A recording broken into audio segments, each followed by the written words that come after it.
which if you're unfamiliar with, I strongly urge you to become more aware of. Your alumni association certainly has a networking group that may not be specifically theater focused, but there's likely to be one that is culturally or entertainment focused.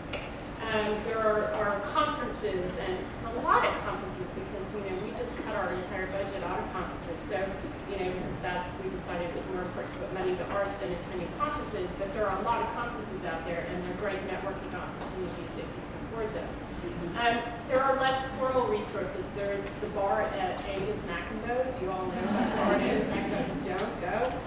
You can pretty much meet every producer there, particularly on the preview nights when things aren't going well on Broadway. You can go to St. Malachy's for a church service here and there. You can go on Facebook. You all know how to network, and it's really important.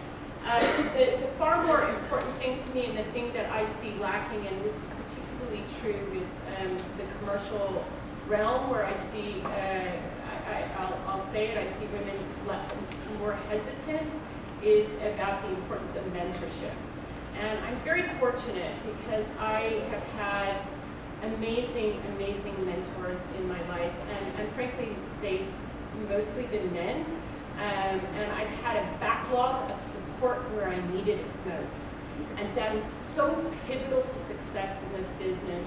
And what I'd love to say here is if you're early in your career, then find someone to mentor you. And you have to ask for it. No one is going to pluck you and say, I would like to mentor you. It's really about asking for that. And it's building a cabinet of people who will tell you the truth when you don't want to hear it. And that's really important because you can get really myopic in this business so swiftly. And it's also about finding mentors who aren't afraid to share their connections and their knowledge with you. And I think there are many, many people out there who are profoundly generous. And if you're more established, the other thing you can do if you're early in your career is Women's Project Lab, Cherry Lane Mentorship Program. There are established programs out there that once you're beyond graduate school, which seems to be the route, that really are profoundly supportive of young artists and producers coming into this business. If you're established in your career, then I trust you all have someone to mentor. And if you don't, you need to adopt someone tomorrow. And I really do believe that that's something that every single person in this room who has a few years in this business can do very swiftly to change the current the gender inequity tide. Give people a leg up who are a generation behind you. It's not about helping them rewrite their play or telling them how to direct. It's not about career-specific knowledge. It's telling them helping them learn how to navigate this business, which is completely connection-driven. And it's helping give them connections they would not otherwise get without you. I know they like yell at my staff every time they're political, but George Bush would never allow us to say this, but giving away information does not diminish power. Giving away information does not diminish power. And I think that's really important for mentors to remember. So, yay, mentors. And finally, I want to encourage you all to make connections by attending the theater. And it sounds really obvious, but I have to tell you, I get really grumpy as an artistic director when I have agents and artists pitch me projects and they have never been to my theater.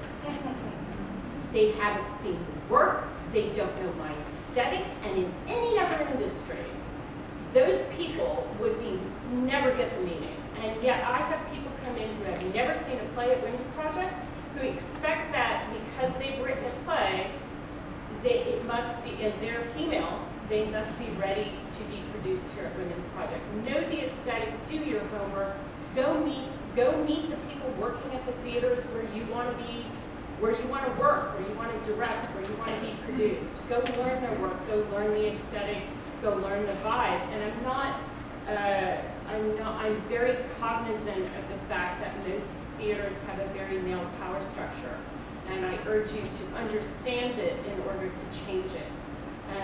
But you need to get in there in order to do that, and you have to kind of understand what's going on and what the aesthetic is. And I'm not saying right to the aesthetic or direct to the aesthetic, but know at least if you're presenting really something different and experimental, that that's not what they normally do, and tell them why they ought to be doing it. At least you're addressing what they already think their audience wants, because I do think the audience is far more agile and brilliant than we give them credit for being on a regular basis. And finally, I get grumpy when I hear complaints, and this has no gender divide, when I hear complaints about people that they don't see enough diversity on the stage, and that comes from gender, that comes from racial diversity, and yet they're not supporting the work in the theaters that are producing them. And I find that very problematic, because if you're not, if you feel that women and minorities and people of color and people of different backgrounds from you need to be represented on the stage, and you're not actually going to the theater and supporting the work, then you're part of the problem. So my encouragement would be that you go to the theater and see the work that you actually think are being produced, and that's where you get your money. Because money speaks in this country, and that's how things get ahead, is where the money goes. And I guarantee in the commercial world, because I've done a lot of them, they go where the money goes. And if they think that everybody wants to see something written by an all-white male cast, or all-white male man team, then that's what they're going to keep producing, because that's what sells, and that's what makes money. So get your money where your mouth is. Nothing would make me happier than to see the mission of Women's Project rendered obsolete. Nothing would make me happier. But Women's Project was founded 32 years ago, and here we are, and really, on the whole, things aren't a lot better. And so I urge you to act on your belief in the power, range, and substance of women in the theater. I urge you to demand that their stories get told on every stage in this country. And because the more you demand it, regardless of your position as artist, audience member, and happy person who walked in the door and got a seat, the greater the supply will become, not only at Women's Project, but far beyond. And we can address this. We just need to demand that it be addressed. That's it.